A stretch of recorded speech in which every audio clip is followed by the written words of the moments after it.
Que le Seigneur vous bénisse abondamment. Que le Seigneur vous fasse du bien. Que sa grâce et faveur soient avec nous tous. Renouvellement intérieur et discernement spirituel. Romains chapitre 12 au verset 2. Ne vous conformez pas au siècle présent. Ne vous conformez pas au monde actuel. Mais pourquoi nous ne devons pas nous conformer au siècle présent, au monde actuel? Vous savez quoi? Le siècle présent a ses valeurs dominantes et ses modes de pensée. Alors, le monde actuel, le siècle présent peut apporter certains avantages, mais la question porte ici sur les aspects négatifs que le monde actuel peut transmettre ou encourager. On peut les regrouper en plusieurs aspects. Parlez-nous, cher Saint-Esprit, nous avons besoin de toi au nom de Jésus. Amen. Sur le plan moral et spirituel, le monde actuel, le siècle présent, encourage le relativisme moral. Le bien et le mal deviennent subjectifs. Chacun sa vérité. Il y a ce que nous appelons la perte des valeurs spirituelles. Dieu, la foi, la prière ou la vie intérieure sont souvent mises de côté. On normalise les péchés, les abominations, les iniquités.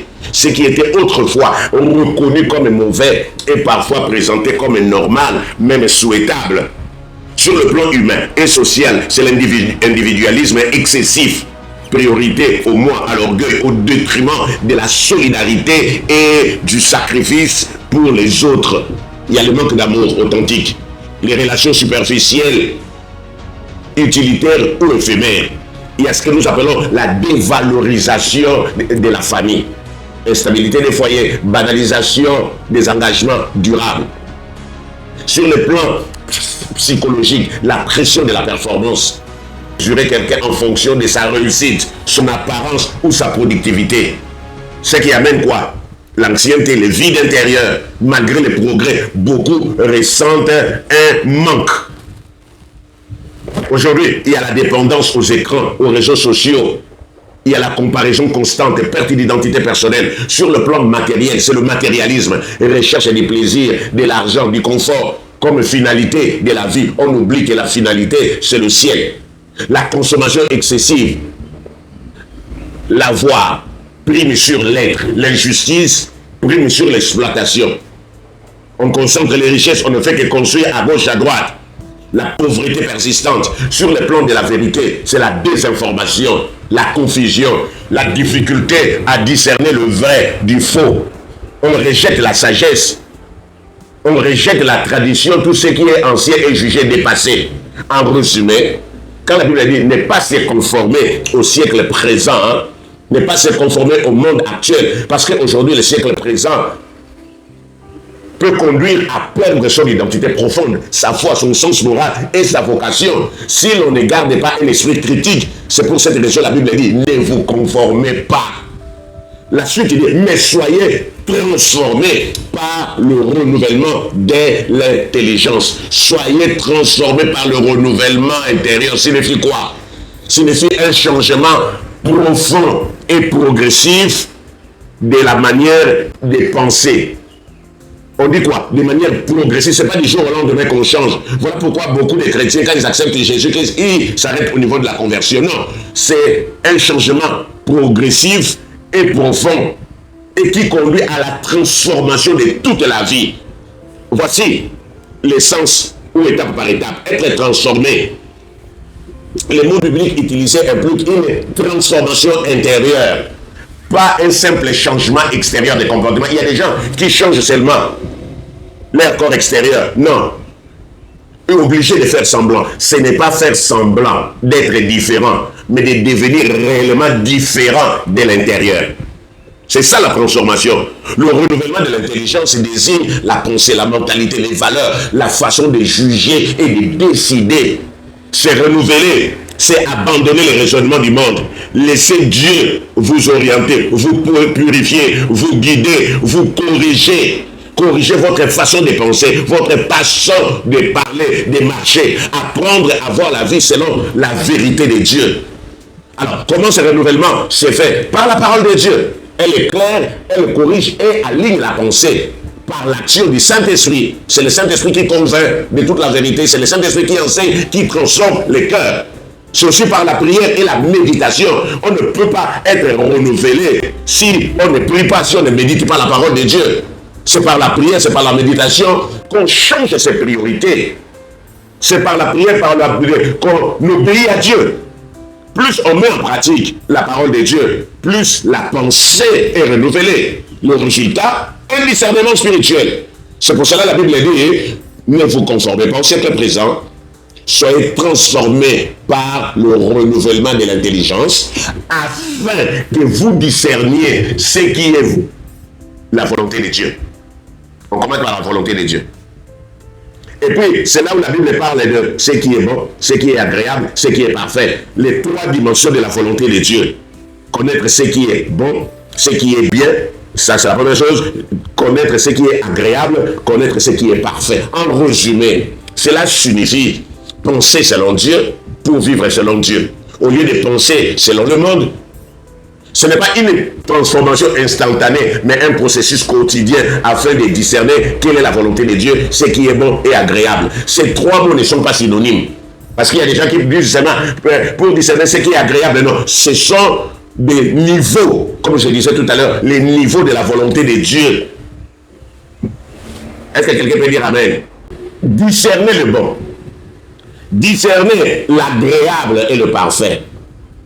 Waouh, Romains 12:2. Afin que vous discerniez quelle est la volonté de Dieu, ce qui est bon, agréable et parfait. Dans la vie chrétienne, tout ce qui nous procure plaisir n'est pas forcément bénéfique. Le chrétien est appelé à ne pas vivre selon ses sensations, mais selon le discernement spirituel, à distinguer ce qui est agréable, ce qui est bon et utile, et ce qui est parfait. C'est-à-dire vivre pleinement la volonté de Dieu, c'est conformer à la volonté de Dieu. Alors, les trois niveaux, les trois concepts. Quand on dit ce qui est bon, ce qui est bien, ce qui est bon et moralement juste, bénéfique, à long terme et conforme aux principes de Dieu. Cela produit quoi? Des bons fruits dans la vie d'une personne. Sur le plan spirituel, sur le plan relationnel. Celui qui pratique le bien et de Dieu. 3 Jean chapitre 1 verset 11. Exemple par exemple. Quand nous disons, nous devons faire la différence entre ce qui est bien, ce qui est agréable et ce qui est parfait. Manger de manière équilibrée est bon pour la santé. Dire la vérité, même quand cela coûte cher, est bon, même pour le futur. Pardonner au lieu de se venger est bien, est bon. Travailler honnêtement, aider une personne dans le besoin, prendre soin de son corps, c'est-à-dire, il faut se reposer, il faut l'hygiène de vie. C'est bon, c'est bien. Éduquer ses enfants dans l'amour et la discipline. Un enfant qui est en train de manquer du respect aux grands pendant que la maman est là en train de regarder, non. Il faut éduquer les enfants dans la discipline et dans l'obéissance. L'enfant doit respecter, c'est ce qui est bien. Et résister au péché, c'est bien. Donc les bons ne procurent pas toujours un plaisir immédiat. Manger équilibré, par exemple, ne produit pas un plaisir parce que parfois vous mangez des fibres, des noix. C'est pas bon par rapport au gâteau, par rapport aux glaces. Mais il apporte des résultats durables. Manger sainement vous évite des maladies plus tard. Dire la vérité vous évite le mensonge. Le premier mensonge, c'est le diable. Pardon ou pardonner vous évite ce que nous appelons amertume. La discipline vous évite les désordres. C'est-à-dire, être discipliné, c'est pas facile. Il faut se réveiller à 5 heures pour aller travailler. Il faut lire ses notes. Ce n'est pas facile. Mais ça vous évite les désordres de demain. Vivre dans la sainteté, c'est difficile, c'est pas facile. Mais ça vous évite demain de pleurer. Voilà pourquoi Amos chapitre 5 verset 15 dit, tu aimeras le bien et non le mal. Vous voyez la différence? Donc ce qui est bien, ce qui est agréable, c'est peut-être difficile, mais dans la durée, vous gagnez. ce qui est bien, ce qui est bon, ce qui est agréable, procure un plaisir immédiat ou une satisfaction émotionnelle ou psychique. Ce n'est pas toujours mauvais, mais ce n'est pas toujours bien. Ce n'est pas conforme à la volonté de Dieu. Ce que la Bible dit dans Proverbe 14, verset 12, il y a des voies qui semblent droites à un homme, mais dont l'issue est la mort. C'est agréable de prendre cette direction. J'étais en train de méditer aujourd'hui Proverbe, là où on parle de cette femme qui restait au carrefour, qui disait aux jeunes, venez, mon mari est parti, mais c'était bien, parce que sa maison était parfumée, elle avait préparé à manger, mais l'issue, c'est la mort. Mangeons beaucoup de sucreries. Waouh! Hyper agréable, je vous assure. C'est très bon, les gâteaux, les glaces, les jus, les sodas, mais nuisible à la santé. Dormir au lieu de travailler ou de prier, c'est bon. On est paresseux aujourd'hui, mais demain quand on voudra récolter, tu mettras la main dans l'assiette. Quand tu mettras dans la bouche, tu n'auras rien à grignoter, à manger. Et regardez les divertissements de manière excessive. C'est bien, rester des heures sur son téléphone pour suivre des séries, suivre les films pornographiques, vous passez du temps, jouer aux jeux vidéo. C'est agréable, c'est pas bien, c'est agréable. Évitez la vérité pour éviter un conflit. Il y a des gens qui disent, ah, moi je ne veux pas avoir les problèmes. C'est agréable dans l'immédiat. C'est agréable. Vous ne voulez pas les conflits. Flatter pour être accepté, c'est agréable. Aujourd'hui, aimer le plaisir charnel hors du cadre de Dieu, c'est agréable. Hébreux, chapitre 11, verset 25 dit ceci. Le péché offre un plaisir pour un temps. Mais, vous savez quoi? Le plaisir immédiat, conséquences négatives. Sucrerie aujourd'hui, maladie demain. Paresse aujourd'hui, demain. Vous allez chercher de quoi manger. Vivre dans les excès aujourd'hui, demain. Vivre dans le confort, vous ne voulez pas vous discipliner. Demain, ça sera trop tard. Donc l'agréable concerne le plaisir du moment. Ça garantit pour l'avenir. Voilà pourquoi la Bible dit, ne vous conformez pas au siècle présent pour discerner ce qui est bien, agréable et parfait. Ce qui est agréable n'est pas toujours utile. Hein. Ce qui est utile sert à quelque chose, à atteindre un objectif juste, étudier. Non seulement que c'est utile, c'est bon, parce que demain, tu peux trouver grâce. Dire la vérité est parfois difficile. C'est bon, c'est pas agréable, mais bénéfique. Oh! La discipline spirituelle, c'est bon pour la croissance. Mais ce qui est agréable n'est pas toujours bon, n'est pas toujours bien, n'est pas toujours utile. Ce qui n'est pas utile n'est pas toujours agréable. Alors, la dernière étape de la volonté de Dieu pour discerner ce qui est parfait. Oh, le parfait ne signifie pas l'absence d'erreur humaine. Parfait veut dire complet, mature, totalement aligné avec la volonté de Dieu. Accompli au bon moment, de la bonne manière. Soyez donc parfait comme votre Père Céleste est parfait. Matthieu, chapitre 5. Obéir à Dieu, même quand c'est difficile, c'est parfait. Choisir la volonté de Dieu plutôt que faire plaisir aux hommes, suivre ses désirs personnels, c'est ce qui est parfait. Marcher dans la sainteté est parfait. Refuser un gain malhonnête, c'est ce qui est parfait.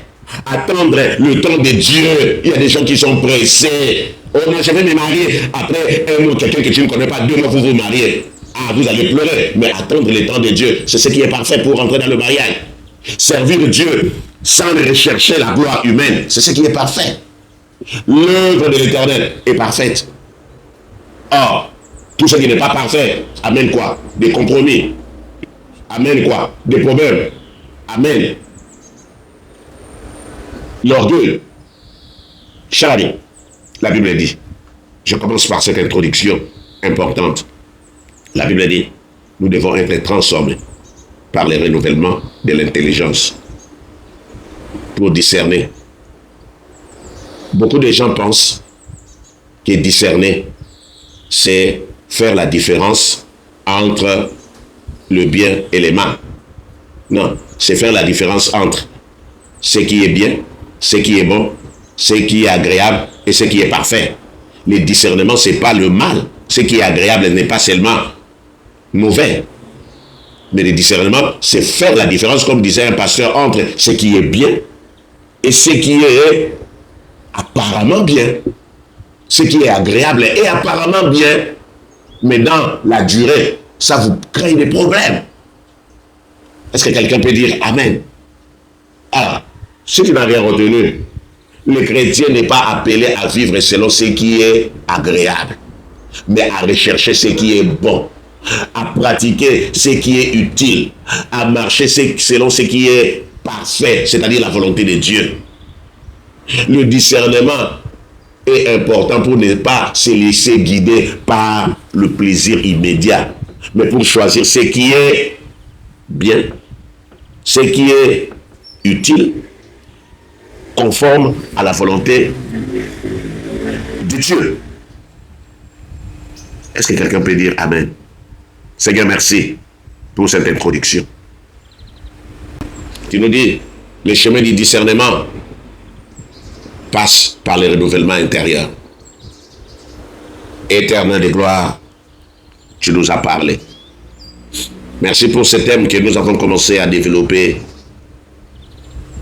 Merci parce que tu vas nous aider à approfondir l'enseignement sur le discernement.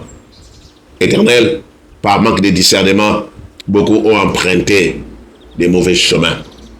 Beaucoup se sont égarés. Beaucoup se sont retrouvés là où ils ne devaient pas être. Mais tu nous dis, Seigneur de gloire, que nous devons être transformés pour avoir le discernement. Merci Jésus. Merci pour ton amour, merci pour ta bonté. Cher Saint-Esprit, ce n'est pas du jour au lendemain que nous avons le discernement de l'Esprit. Ce n'est pas du jour au lendemain que nous avons le renouvellement. C'est un processus. Cher Saint-Esprit, aide-nous à porter beaucoup de fruits. Aide-nous à avoir le discernement spirituel. Merci Dieu de grâce. Merci le Dieu d'amour. Seigneur, pardonne-moi. Parce que je n'ai pas suivi ta volonté. Éternel, je sais que tu es le Dieu Tout-Puissant. Tu m'as parlé pour me ramener sur le droit chemin. Merci Jésus. Merci pour ta grâce. Amen. Soyez bénis. Amen. Que le Seigneur vous bénisse abondamment. Amen. Acclamons Jésus.